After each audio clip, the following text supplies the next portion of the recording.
کیا آپ نے کبھی سمندر میں پھنسا انسان دیکھا ہے جسے بائبل مقدس نے ہمت دی، جسے مرنے سے بائبل مقدس نے بچایا؟ سوچے اگر آپ پورے سمندر میں پھنس جائیں، نہ کوئی زمین نظر آئے، نہ کوئی انسان، نہ پانی، نہ کھانا، صرف اندھیرا، لہریں، اور آپ 49 ڈے تک اسی سمندر میں پھنس جائیں، تو آپ زندہ رہ سکتے ہیں؟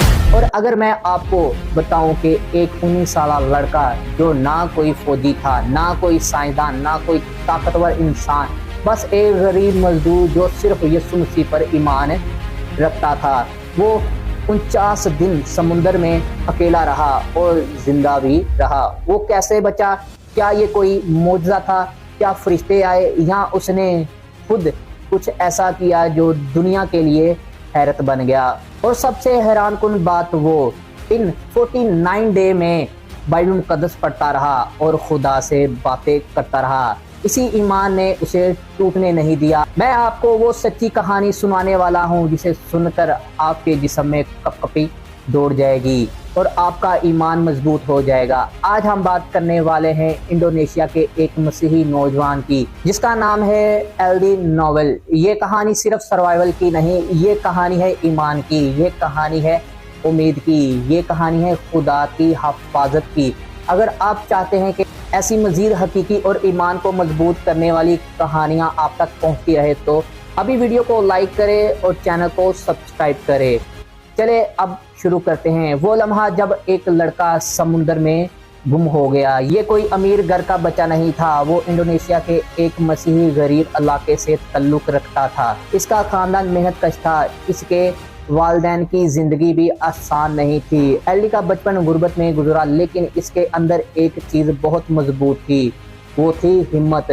وہ پڑھائی کے ساتھ ساتھ کام بھی کرتا تھا، کیونکہ گھر کے حالات ایسے تھے کہ صرف خواب دیکھنے سے پیٹ نہیں بھرتا۔ اس نے کم عمری میں ہی سمندر سے دوستی کر لی تھی۔ انڈونیشیا میں بہت سے لوگ فشنگ انڈسٹری سے جڑے ہوتے ہیں۔ ایلڈی بھی ایک فشنگ ورکر تھا۔ اس کا کام تھا سمندر کے اندر ایک فلوٹنگ فشنگ پلیٹ فارم پر رہنا اور مچھلیوں کے لیے لگائے گئے جالوں کی نگرانی کرنا۔ یہ پلیٹ فارم ایک لکڑی کا چھوٹا سا گھر ہوتا ہے جو سمندر میں تیرتا رہتا ہے۔ اس کے نیچے جال لگے ہوتے ہیں، مچھلیاں پھنس جاتی ہیں اور وہ پھر مزدور انہیں جمع کرتا ہے۔ اسے مقامی زبان میں رمپون کہتے ہیں۔ ایلڈی اکثر کئی دنوں تک اسی پلیٹ فارم پر رہتا تھا۔ کبھی کبھار اس کے پاس کچھ راشن پانی ہوتا تھا اور کچھ دن بعد ایک کشتی آتی جو اس کے لیے کھانا اور پانی لے کر آتی اور مچھلیاں واپس لے جاتی۔ یہ ایک معمول کی زندگی تھی، لیکن پھر ایک دن قدرت نے وہ طوفان بھیجا جس نے ایلڈی کی زندگی کو بدل دیا۔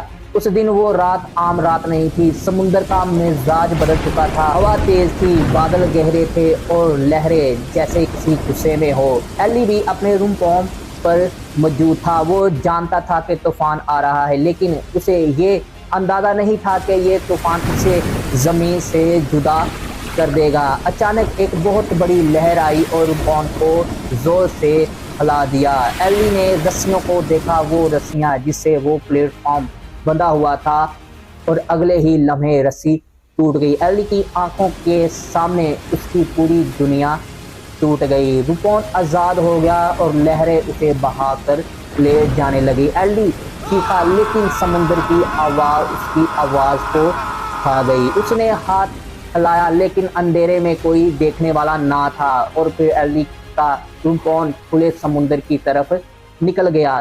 صبح ہوئی، ایلڈی کی آنکھیں کھلی تو ہر طرف پانی تھا۔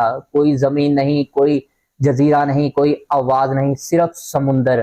ایلڈی کے دل میں ایک سوال تھا، میں کہاں ہوں؟ اس نے دور تک دیکھا، لیکن کچھ نظر نہ آیا۔ اس نے اندازہ لگایا کہ وہ ساحل سے بہت دور نکل چکا ہے۔ اب اس کے سامنے 3 بڑے دشمن تھے، پیاس، بھوک، خوف، اور ان تینوں میں سب سے خطرناک دشمن تھا پیاس، کیونکہ کھانا نہ بھی ملے تو انسان کچھ دن گزار سکتا ہے، لیکن پانی کے بغیر انسان چند دن میں ختم ہو جاتا ہے۔ سمندر میں پانی بہت تھا، لیکن وہ نمکین تھا۔ اگر وہ پی لیتا تو اس کا جسم ڈی ہائیڈریٹ ہو جانا تھا اور وہ مر جاتا۔